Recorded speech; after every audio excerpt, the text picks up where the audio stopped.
Bonjour à tous, nous voilà donc pour une nouvelle vidéo qui cette fois-ci va concerner les menus de ce lecteur Riven X200. Donc on tombe sur un menu très classique de lecteur Blu-ray, avec donc à gauche la possibilité de lire le disque en cours, là il n'y en a aucun. Vidéo, musique, photo, c'est pour aller chercher des médias sur un disque USB ou sur un NAS. Et on va maintenant s'intéresser au setup, à la configuration. Donc rien de très exceptionnel pour l'instant, écran de TV 16 neuvième plein, résolution en automatique, on peut le forcer en 4K, alors c'est pas du 4K, c'est de l'UHD, il y a une petite différence entre UHD et 4K. 4K c'est 4096 colonnes, alors que UHD c'est 3840, pardon. Ensuite, menu HDR en automatique, on peut carrément le forcer à l'activer. Alors, cela dit, il ne peut peut-être pas l'activer, parce que s'il est activé tout le temps, peut-être que le lecteur va forcer l'affichage du HDR. Non, pas forcément, parce que j'avais un lecteur Sony comme ça, quand on le paramètre en Dolby Vision, tous les médias ressortaient en Dolby Vision. Ce qui n'était pas donc forcément... ça doit être ça, appliqué on. Donc, il vaut mieux laisser en auto, pour que si le média ne soit pas HDR ou pas en Dolby Vision, il soit affiché tel quel. Hop. Ensuite, sortie audio, sortie numérique. Donc ça doit concerner, comment ça s'appelle, les sorties numériques coaxiales et optiques. Donc on peut mettre en bitstream, non PCM, je vois pas ce que ça veut venir là-dessus, parce que si le lecteur décode lui-même les codages audio type Dolby Digital, DTS et compagnie, il le transforme en PCM. Donc non PCM, je vois pas trop ce que ça veut dire. Donne mix soit en stéréo, soit en LTRT, ce qui correspond à Dolby Surround. Résolution maximum, moi je peux y aller, je peux me mettre jusqu'en 192, il n'y a pas de problème. Mince. DRC, Dynamic Range Compression. J'ai un très mauvais accent anglais, donc ça c'est la gestion de la compression dynamique. Vaut mieux la désactiver, si on a un système home cinéma performant, vaut mieux la désactiver. Voilà, SACD mode. Donc là, lorsqu'on met un SACD, notamment si c'est un SACD hybride, c'est-à-dire qu'il contient à la fois une couche CD et une couche SACD, ça nous permet de savoir quelle couche on va lire. Donc on peut choisir de lire la couche CD, la couche SACD stéréo, ou la couche SACD multicanal. Vu que je suis sur mon système home cinéma, je préfère qu'on lise la couche SACD multicanal. Configuration des enceintes. Donc là, c'est dans le cas où on utilise les sorties analogiques 7.1. Donc on peut déterminer si on va sortir en stéréo, en trois enceintes. Donc j'imagine que c'est les 3 enceintes de devant. Je me suis trompé. 4 enceintes, j'imagine que c'est 3 enceintes de devant plus une arrière, ce qui serait étrange. 5 enceintes, 6 enceintes, 7 enceintes, ça c'est donc avec la totalité des surround back. Tonalité d'essai, c'est pas la peine que je la lance vu que moi je me suis relié uniquement en HDMI. On va maintenant voir le menu HDMI. HDMI mode single ou separate. Donc, mauvaise traduction. Donc là, j'imagine que c'est dans le cas où on utilise soit une sortie HDMI, ce qui est mon cas, soit si on en utilise deux pour séparer l'audio et la vidéo. Espace colorimétrique. Moi j'ai un mode auto sur mes autres lecteurs, et donc là on peut mettre le maximum. Voilà, donc là ça me fait une petite saute d'écran, mais ça va revenir. Tac. Si je mets RGB 0 tout 255, j'imagine que je vais de nouveau avoir une saute d'écran. Oui, effectivement, et ça revient. Hop. Donc je pense que le mieux est quand même de laisser en YQV 444. Hop, ça va revenir. Ça revient. La gestion du deep color. Donc ma télé doit être compatible 12 bits. Donc on peut le forcer en 12 bits. On va voir ce que c'est. Donc là il y a peu de sautes d'image bizarre. Il était peut-être déjà en 12 bits automatiquement. Sortie audio HDMI. Donc là, si on a un home cinéma d'actualité, et puis enfin l'actualité ça remonte même à plusieurs années, vaut mieux laisser en bitstream, ce qui fait que le décodage des formats compressés tels que Dolby Digital, Dolby 3 HD, DTS HD, etc. sera effectué par le préampli, sinon le lecteur peut effectuer une conversion en PCM, mais c'est vraiment pas nécessaire quand on a un ampli compatible. De toute façon, le PCM 7.1 nécessitait déjà d'avoir des entrées HDMI, donc le préampli était a priori compatible Dolby True HD et DTS HD. Non PCM, dans ce cas-là, j'imagine que le lecteur va leur lire la couche Dolby Digital ou la couche DTS classique qui est contenue dans tous les formats audio HD. J'imagine que c'est ça, désactivé, je vois pas ce que ça fait, on n'a plus le son. C'est un peu étrange tout ça, mais de toute façon, par défaut, vaut mieux laisser en bitstream. CEC, ça tombe bien qu'il soit désactivé. Moi, j'aime pas qu'on s'active. C'est ce qui permet de contrôler plusieurs appareils avec une seule télécommande en faisant passer les informations de télécommande via l'HDMI. Du style, on allume le lecteur Blu-ray, ça allume en même temps la télé et l'ampli. Enfin, après on éteint la télé, ça éteint tout. Enfin, bon, moi, je suis pas trop fan de ce genre de choses. Je préfère éteindre mes appareils manuellement, surtout que des fois, si j'éteins le lecteur, je vais peut-être allumer une console derrière, donc j'ai pas besoin qu'on éteigne la télé au passage. Donc désactiver, c'est très bien. HDMI 3D, j'imagine que c'est la compatibilité avec les disques 3D, les disques Blu-ray 3D. Hop. Donc là, sur toute cette partie-là, c'est vrai qu'il n'y a pas énormément de traitement. Je sais que notamment sur ma vieille platine Oppo 93, il y avait des réglages concernant la 3D. Mais bon, d'ailleurs, oui, je l'ai laissé 3D, mais de toute façon, les télé modernes ne sont plus compatibles 3D, donc autant le désactiver. Ça ne changera pas grand-chose.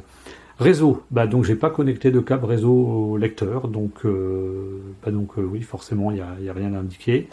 Langue, voilà, français. Audio, sous-titres, menu, ça concerne les langues qui sont disponibles sur les disques. Donc par défaut, si on met un film, l'audio, la bande son sera en anglais, les sous-titres seront en anglais et les menus seront également en anglais.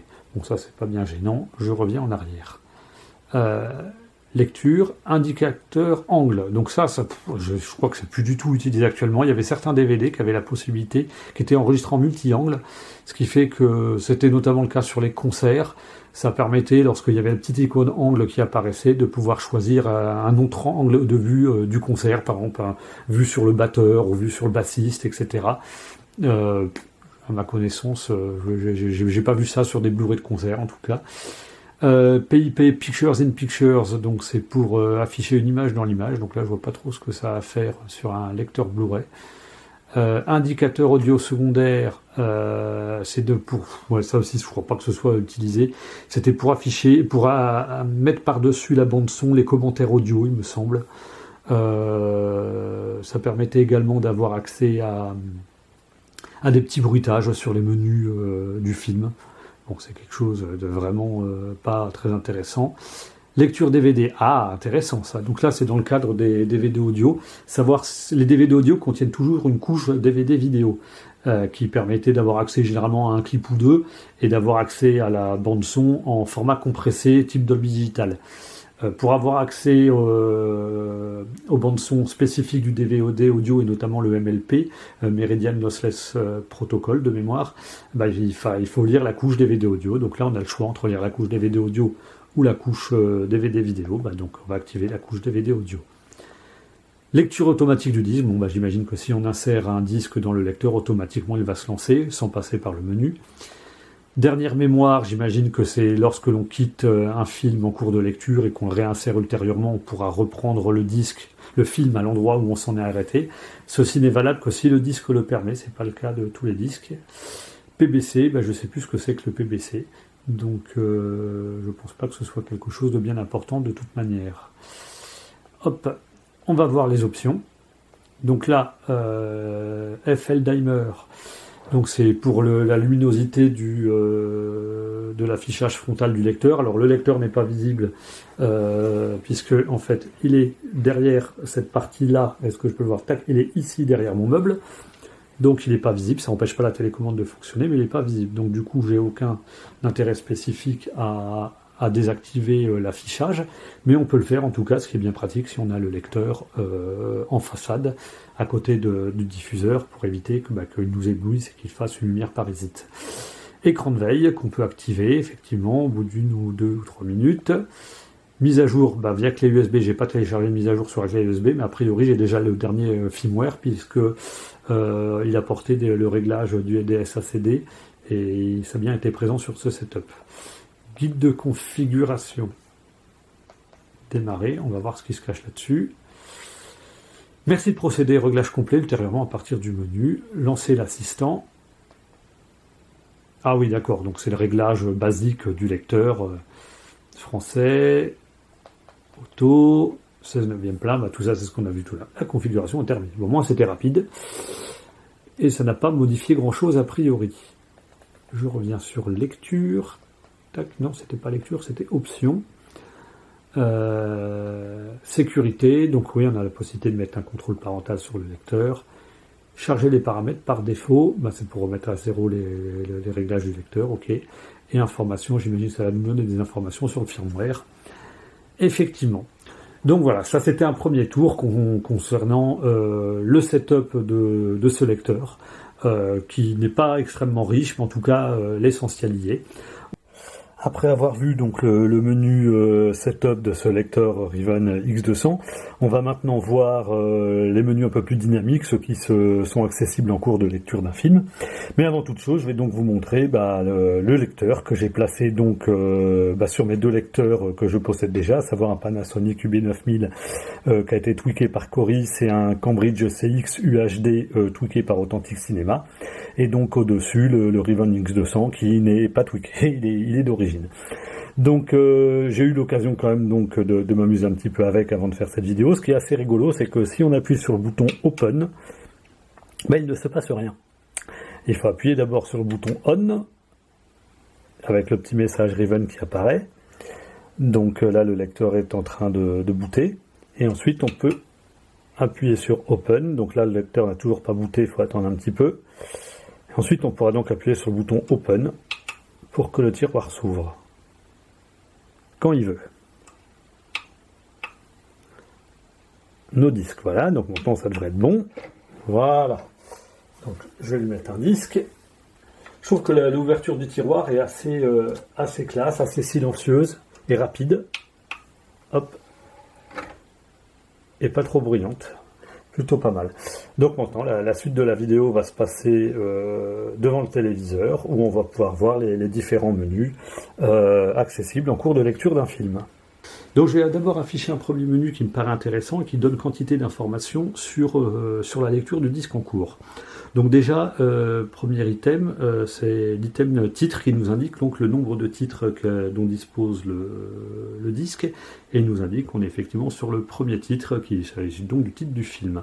En dessous, on a l'indication qui nous indique qu'on est sur le premier chapitre sur les 25 que compte le film, et je peux directement avoir accès à n'importe quel chapitre, et ce de manière très rapide.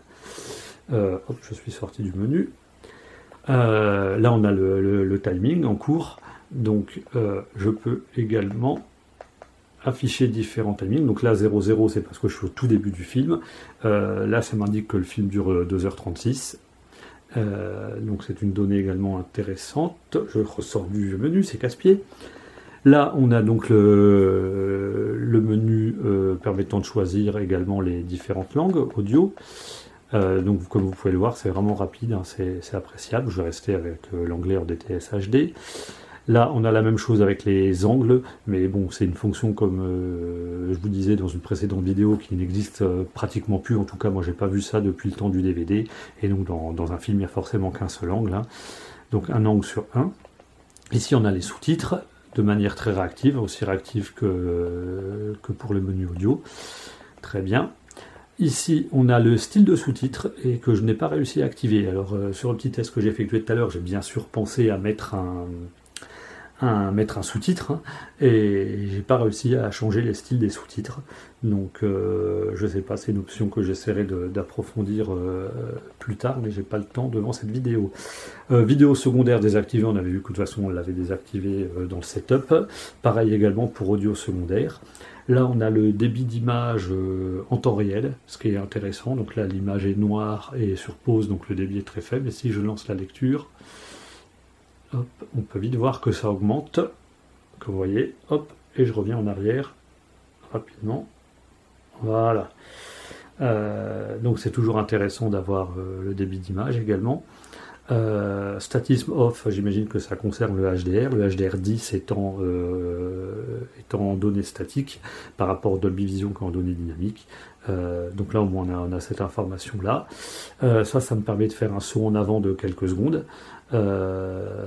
Et là ça me permet d'effectuer le ralenti. Ils mettent saut en avant alors que la flèche va vers l'arrière, c'est un peu étrange, mais ça va réellement vers l'avant, hein, c'est ce que j'ai constaté toute l'heure en le testant. Ce qui est un peu dommage d'ailleurs parce que c'est parfois plus intéressant de faire un saut arrière qu'un saut avant. Quand on a mal compris une parole dans un film ou qu'on veut revoir vraiment spécifiquement un détail, bah, c'est pratique de pouvoir faire un petit retour arrière de 10 secondes. Donc voilà, sur ce menu, là je suis arrivé au dernier point. On va passer maintenant au menu suivant. Donc voilà le menu en question. Donc déjà, on dispose de 3 blocs mémoire pour mémoriser ces différents réglages, ce qui peut être vraiment intéressant. On va se mettre sur le bloc de mémoire 1. De toute façon, j'ai encore touché à rien. Ensuite, on a le menu TV Types, qu'il faudrait plutôt appeler ça type de diffuseur, pardon, parce que ça ne concerne pas uniquement les télés. Donc là, on a le mode référence, j'imagine que le lecteur ne touche donc à rien. On peut voir également qu'il y a un mode LCD, où l'image est un petit peu plus lumineuse, un mode OLED, l'image est un petit peu moins lumineuse, un mode projecteur, l'image est un peu plus lumineuse, et enfin, on revient au mode référence. En sachant que donc ces types de diffuseurs, ça n'impacte pas les différents réglages qu'il y a en dessous. Les autres réglages sont bien restés à 0 ou en neutre. C'est juste un réglage supplémentaire par rapport au type du diffuseur dont on dispose. Donc moi, vu que j'ai une télé OLED, a priori je vais mettre OLED.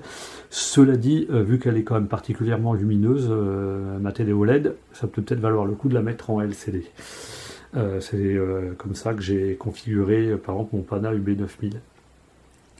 Je reviens donc en arrière. On a le paramètre luminosité de manière classique, hein, qui agit donc sur le niveau des noirs. Hop. On voit donc que les zones sombres deviennent vraiment laiteuses. Je me remets au niveau de référence à 0. On peut passer en négatif et on voit que les zones sombres à ce moment-là sont effectivement plus sombres, quitte à certainement, ça se voit pas sur cette scène-là, mais quitte à ce qu'elles deviennent bouchées. Hop, je reviens en arrière. On a le contraste qui lui agit sur le niveau des blancs. Donc effectivement, on voit carrément que le halo qu'il y a en bas à droite de l'image devient complètement cramé quand je pousse la luminosité au maximum. Ça se voit peut-être pas sur la vidéo, malheureusement, parce que mon appareil photo doit pas être assez sensible. Mais ça se voit bien à l'écran. Ensuite, on a la teinte qui permet de modifier à la colorimétrie en renforçant plus ou moins les couleurs. Donc plus on va à droite, plus c'est vert. Plus on va à gauche, plus c'est rouge. Donc je pense que je vais le laisser à 0 également. Niveau de chrominance, donc là c'est le paramètre classique couleur qui permet de renforcer l'intensité des couleurs. Donc il y a quand même de quoi s'amuser. Netteté, pareil, de manière assez classique, donc je testerai ça en détail sur mon compte rendu pour voir si ça crée des artefacts ou pas. DNR, donc réducteur de bruit, Dynamic Noise Reduction. Je verrai si c'est efficace, notamment pour atténuer le grain de certains films. Et voir si ça crée pas des aplats de couleurs. Et enfin HDR, SDR Adjustment, j'imagine, c'est à utiliser lorsque l'on a un film Blu-ray en SDR, donc qui ne contient pas de données HDR, afin de pouvoir à ce que le lecteur puisse le transformer en HDR, et donc on peut régler ce niveau-là. Donc voilà ce que l'on peut voir sur ce menu de paramétrage. C'est vrai que certains lecteurs proposent plus de paramètres, notamment pour personnaliser le HDR à sa convenance ou aux caractéristiques de son téléviseur. C'est pas le cas ici, mais bon, l'essentiel est quand même présent. Et nous verrons ensuite dans le compte rendu qui sera écrit les qualités vidéo de ce lecteur. Pour avoir déjà vu quelques extraits, je trouve que c'est quand même déjà très très bon. A plus tard pour de nouvelles vidéos.